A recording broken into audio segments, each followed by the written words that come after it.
Ֆիլիպ, բարև ձեզ։ Շնորհակալ եմ, որ դուք մեզ համար ժամանակ տաք։ Հայաստանում որոշ կարևոր հարցեր են քննարկվում։ Առաջին հարցը խաղաղության հարցն է։ Հայաստանի կառավարությունը հավատացնում է մեր ժողովրդին, որ մեր հարևանների հետ վերջապես հասել ենք խաղաղության։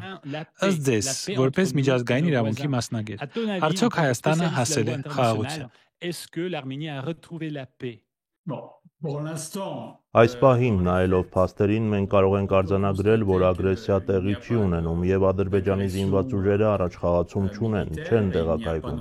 Բայց ինչպես ես արդեն վերլուծել եմ բավականին ծավալուն հոդվածում, թղթի վրա խաղաղություն առայժմ գոյություն չունի։ Խաղաղության որևէ պայմանագիր չի ստորագրվել։ Դա մի համաձայնություն է, որը նախաստորագրվել է, որի մեջ կա 18 կետ, բայց պայմանագիրը չի ստորագրվել։ Եվ այս պայմանագիրը չի ստորագրվի, մինչև Ադրբեջանի մնացած պայմանները չբավարարվեն։ Այսօր խաղը լիովին վերահսկվում է Ադրբեջանի կողմից եւ նախագահ Ալիևը գիտի, որ այս խաղաղության պայմանագրի ստորագրումը կապված է հաջորդ տարի Հայաստանում սպասվելիք ընտրությունների հետ։ Բազմաթիվ դիտորդների պես նա հասկանում է, որ Փաշինյանը նորմալ պայմաններում չի կարողանա մեծամասնություն ստանալ եւ քանի որ Ալիևը չունի որևէ երաշխիք այս անձի քաղաքական ապագայի վերաբերյալ, նա որևէ պատճառ չունի ստորագրելու խաղաղության պայմանագիրը։ Բոլորը գիտեն այն պայմանները, որոնք առաջ են բերվել Ադրբեջանի կողմից, որպեսզի նա ստորագրի խաղաղության պայմանագիրը։ Դրանք 3-ն են եւ այս 3 պայմաններն այսօր ստույգ չեն բացահայտվել։ Բոլոր փաստաթղթերի մեջ, որոնք մենք այս պահին ունենք, առաջին պայմանն այն է, որ Հայաստանը որևէ վերահսկողություն չպետք է ունենա այսպես կոչված Զանգեզուրի միջանցքով տեղաշարժի վրա։ Այս հանգամանքը բացարձակ պարզ չէ ներկայացված Վաշինգտոնի պայմանագրում։ Ես հենց դա եմ դատապարտել այս պայմանագրում, քանի որ մենք բացարձակ ոչինչ չգիտենք, թե ինչպես է ապրանքների եւ մարդկանց տեղափոխությունը կամ շարժը տեղի ունենալու այս միջանցքում։ Մենք բացարձակ ոչինչ չգիտենք, թե ով ինչ է վերահսկելու։ Անգամ չգիտենք, թե Հայաստանը իրավունք կունենա մաքսային տուրք ստանալ այս ապրանքների շարժից կամ տեղափոխումից, որին ի դեպ անհնար է հավատալ։ Սա հավատալու բան չէ, անգամ անհնար է պատկերացնել, եւ դա ապացուցում է, որ գոնե թղթի վրա չկա որևէ ապացույց, որ Հայաստանը որևէ վերահսկողություն կունենա այս տրանզիտի վրա։ Երկրորդ պայմանը, որը նույնպես պարզ ներկայացված է, այն է, որ Ադրբեջանը սպասում է, որ Հայաստանը փոխի սահմանադրությունը եւ ոչնչացնի բոլոր հետքերը կապված Ղարաբաղի հարցով պահանջատիրության հետ։ Հայաստանի կառավարությունը ասում է, անկախության հռչակագիրը խոչընդոտ չէ, որևէ սահմանադրական խոչընդոտ չկա, որպեսզի ստորագրվի խաղաղության պայմանագիրը, բայց Ադրբեջանը շարունակում է առաջ բերել այս պահանջը։ Սա նշանակում է, որ այս հարցում նույնպես Ադրբեջանը հանգում է այն խնդրին, որ եթե այս անձը առաջիկա ընտրություններում չստանա մեծամասնություն եւ չկարողանա վերացնել ցանկացած հիշատակում Ղարաբաղի մասին, չի կարող հանրաքվե անցկացնել, որովհետեւ եթե նա հանրաքվե անցկացնի ընտրություններից առաջ, ռիսկ կա, որ կպարտվի։ Եվ երրորդ պայմանը, որն առայժմ չի բարձրաձայնվել գոնե ոչ պաշտոնական մակարդակում, բայց մենք գիտենք, որ այդ պայմանը առաջ է քաշվելու։ Դա ադրբեջանցիների Հայաստան վերադարձի իրավունքն է։ Քիչ թե շատ պաշտոնապես խոսվում է 300,000 մարդու մասին, սակայն իրականում մենք չգիտենք ճշգրիտ թիվը։ Կա 300,000 մարդ, որոնք պահանջելու են ապահովել իրենց Հայաստան վերադառնալու իրավունքը եւ փոխհատուցում ստանալ, անգամ եթե հաշվի առնենք, որ այն տարիներին ադրբեջանցիներին, որոնք լքել են Հայաստանը, հնարավորություն են ունեցել վաճառել իրենց ունեցվածքը Հայաստանից հեռանալուց առաջ։ Ադրբեջանցիների շահերը քիչ են տուժել, նման դեպքեր եղել են, բայց շատ քիչ, եթե համեմատենք նրա հետ, թե ինչ սրկանքներ են կրել, ինչի են ենթարկվել հայերը, որոնք այն տարիներին լքել են Ադրբեջանը։ Այսպիսով, ով կարող է խոսել խաղաղության մասին այս պայմաններում։ Ամեն ինչ անորոշ է, բոլորը հասկանում են, որ խաղադրույքը Հայաստանի այս վարչախմբի ղեկավարի քաղաքական ապագան է։ Նա ամեն տեղ ասում է, վերջապես սա կատարվեց, մենք վերջապես հասանք խաղաղության։ Այսինքն այս ամենը նրա համար է, որպեսզի նա ոչ միայն իր ընտրողներին Հայաստանում, այլև Սփյուռքի բոլոր օգտակար հիմարներին, որոնք կարծում են, որ վերջապես Փաշինյանը հասավ խաղաղության, համոզի դրանում։ Եվ այս ամենից հետո Ֆիլիպ, անգամ եթե մենք բավարարենք Ադրբեջանի բոլոր պահանջները, ներառյալ անգամ ադրբեջանցիների Հայաստան վերադառնալու իրավունքը, արդյոք Հայաստանը կմնա իսկապես անկախ երկիր, մի երկիր, որը ի վերջո կենսունակ կլինի կամ կարողանա գոյատևել։ Արդյոք Ադրբեջանի պահանջները դրանով կսահմանափակվեն։ Այսինքն, Զանգեզուրը կորցնելուց, մեր սահմանադրությունը փոխելուց, ադրբեջանցիների վերադարձից հետո, արդյոք ի վերջո Ադրբեջանը կանգ կառնի, քանի որ հենց դա են ասում հայերին. մոռացեք ցեղասպանությունը, մոռացեք Արարատ լեռը, մոռացեք Արցախը, մոռացեք Մեղրին, նաև ասում են Զանգեզուրի միջանցքը էքստերիտորիալ չի, միջանցք չի, ուշադրություն մի դարձրեք, թե Ալիևը ինչ է ասում, մեզ ասում են այս ամենը մոռացեք եւ դուք ի վերջո հանգիստ կապրեք ձեր հարևանների հետ։ Արդյոք այս ամենից հետո մեր հարևանները բավարարված կլինեն, թե նրանք կշարունակեն մեզ ճնշել։ Նրանք այլևս որևէ բան անելու կարիք չեն ունենա։ Ադրբեջանը եւ Թուրքիան գիտեն, որ այս բոլոր պահանջները բավարարելուց հետո Հայաստանն այլևս կենսունակ չի լինի։ Հայաստանը դատարկվելու է։ Այո, ես հենց այդ բառն եմ ընտրում՝ կենսունակ։ Հայաստանը կդատարկվի, եթե մենք կորցնենք վերահսկողությունը Հայաստանի հարավի վրա, բնակչությունը կմտածի, ամեն ինչ ավարտվեց, կմտածի, որ սա վերջն է, ամեն ինչ ավարտվեց եւ դրան գումարած, եթե ադրբեջանցիները վերադառնան Հայաստան, Իսկ դա ինչ է նշանակում։ Սա նշանակում է, որ Ադրբեջանը Թուրքիայի օգնությամբ մասսայական ներդրումներ կանի այս շրջանում եւ նրանք իրենց ձեռքը կվերցնեն Հայաստանի վրա տնտեսական վերահսկողությունը։ Ադրբեջանն այլևս որևէ կարիք չի ունենա ինչ որ ռազմական գործողություններ կատարելու։ Այս իրավիճակն ինքն իրեն կզարգանա, կհասնի ավարտին։ Հայաստանը կընկնի, այնպես ինչպես դուք նայում եք մրգին, որը հասունանում է եւ ընկնում ծառից, կամ ինչպես փտած միրգն է ընկնում ծառից, այդպես էլ Հայաստանը կընկնի։ Այս ամենը գրավոր ձևով ի սկզբանե ներկայացված է, եւ այս ցնցող խոսակցությունը Հայաստանի կառավարության կողմից, որն ասում է մենք հասանք խաղաղության ու դուք կտեսնեք, ամեն ինչ ավարտվել է, մենք լավ օրեր կապրենք, ավելի լավ կապրենք, դատարկ խոսակցություն է, փուչիկ է, եւ շատ ափսոս, որ այսքան հայեր հավատում են այդ հիմարությանը։ Կա նաև մի ուրիշ հեքիաթ, մի ուրիշ առասպել, որը վաճառվում է Հայաստանում, այս կառավարության կողմից, ով ասում է, որ մենք շուտով Եվրոպական միության մաս կդառնանք։ Արդյոք դուք, որպես մի մարդ, ով միջազգային իրավունքի մասնագետ է, մարդ, ով ապրում է Եվրոպայում եւ ով առանցքային դիրքեր ունի այդ կառույցներում, կարծում եք, որ նախ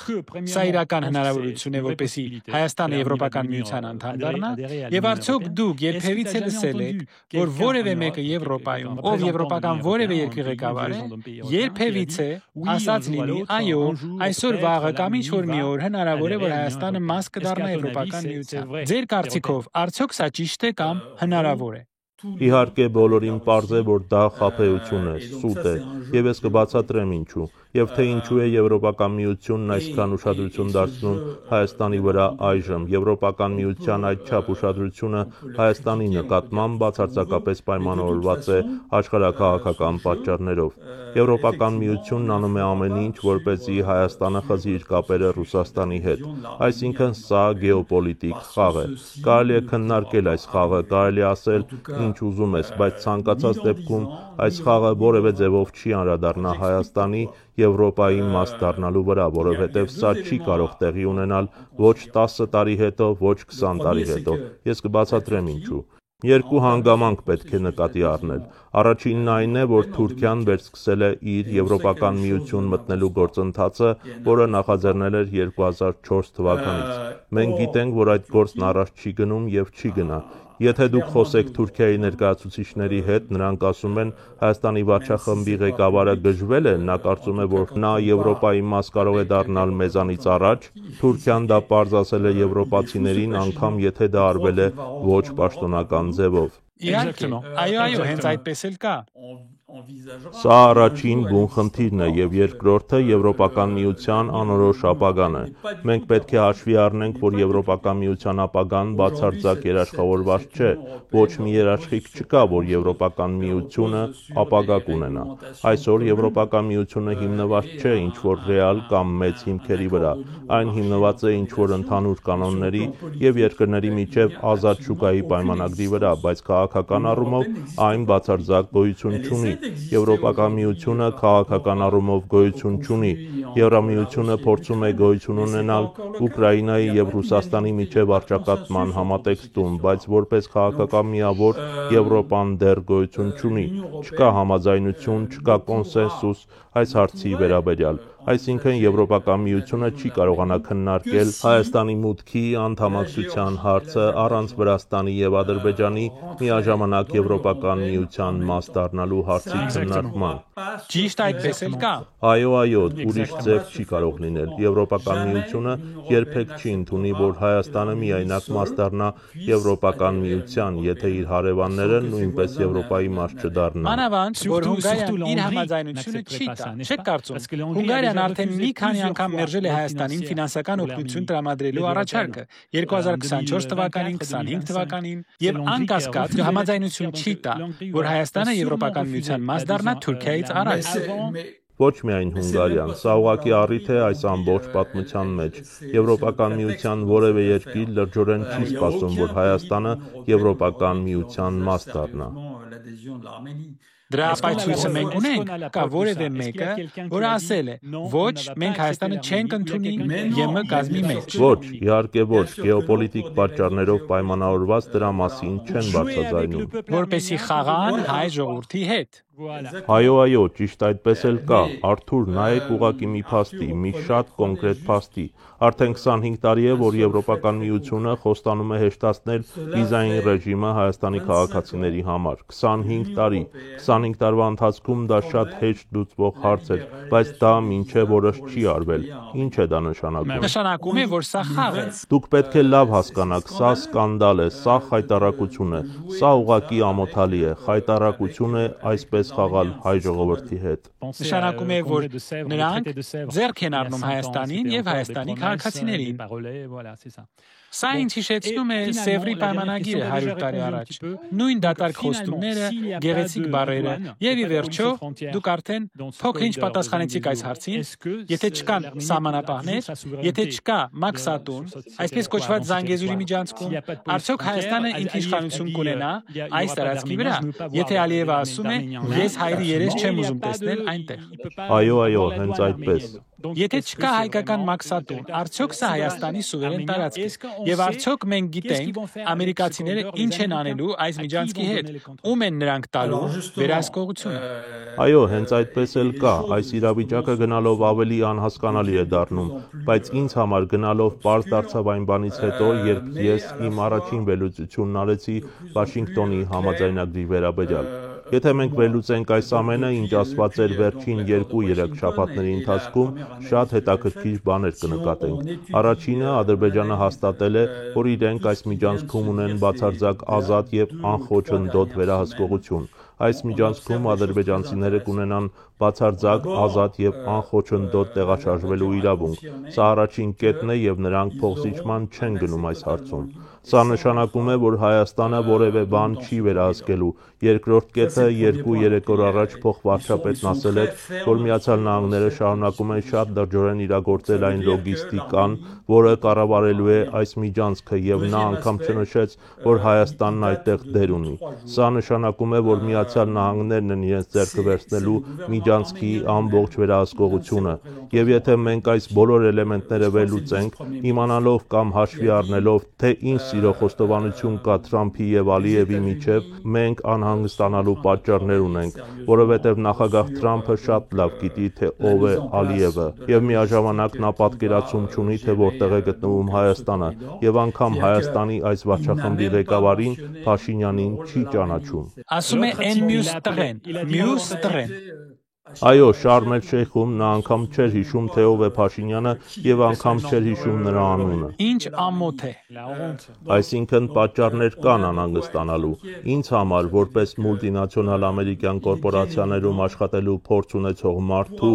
ով գիտի ինչպես են նրանք աշխատում այսպես կոչված էկզոտիկ երկրներում, բացարձակ պարզ է, որ վաղ թե ուշ Միացյալ Նահանգները այս միջանցքի վերահսկողությունը կփոխանցի այս ռեգիոնում իրենց ամենամոտիկ դաշնակիցներին, իսկ դրանք միջնաժամկետ հեռանկարում Թուրքիան եւ Ադրբեջանն են, եւ իհարկե ոչ Հայաստանը։ Այո, սա ողբերգություն է, սա մեծ ողբերգություն է։ Եվ այն ժամանակ, երբ այս ամենը կատարվում է, Հայաստանի կառավարությունը հավատացնում է մեր ժողովրդին, որ մենք բարձրացրել ենք մեր սուվերենության ինքնիշխանության մակարդակը, եւ որ սա միջանցք չէ, այլ միջազգային համագործակցության ճանապարհ է, այսպես կոչված տրիպ։ Բայց ադրբեջանցիները, թուրքերը, ամերիկացիները ասում են, որ սա միջանցք է։ Դուք բացարձակ ճիշտ եք։ Թրամփը Ալիևին անվանել է տղամարդ տղա։ Ասել էր, տեսեք, սա տղամարդ տղա է, 22 տարի մնում է իշխանության։ Իսկ մեր այսպես ասած դեմոկրատիկ ղեկավարի անունը նա չի հիշում, անգամ եթե որևէ դեմոկրատիա ժողովրդավարություն հիմա Հայաստանում գոյություն չունի։ Թրամփը մեզ 2 անգամ անվանել է Ալբանիա եւ ասել է, որ մենք Կամբոջայի հետ պատերազմի մեջ ենք։ Սա կոմպետենտության հարց չէ կամ համասարանական կրթության հարց չէ։ Սա առողջ դատողության հարց է։ Ես այս հարցերով շատ երկար ժամանակ եմ զբաղվել։ Սա առողջ դատողության հարց է, եւ ես չեմ հասկանում ինչպես են Հայաստանում եւ Սփյուռքում այդքան մարդիկ կորցրել իրենց առողջ դատողությունը։ Մենք ապրում ենք մղձավանջի մեջ, սա մղձավանջ է։ Այս ամենը տեսնելը մղձավանջ է։ Այնպիսի տպավորություն է, ասես մենք գործ ունենք լունատիկների աղանդի հետ, եւ դա վերաբերում է հատկապես Հայաստանի այս վարչախմբի ղեկավարին, որը խայտառակում է հայ ազգը, այնպես է անում, որ ամբողջ աշխարհը ծիծաղում է հայ ազգի վրա իր աբսուրդ գաղափարների համար։ Այո, բացարձակ ճիշտ եք։ Շատ շնորհակալ եմ Ֆիլիպ, շատ շնորհակալ եմ ձեր ժամանակի համար, կարծում եմ, որ շատ հստակ է եւ շատ լավ խոսեցիք։ Խնդրեմ, մինչ նոր հանդիպում։ À très bientôt. Merci beaucoup Philippe.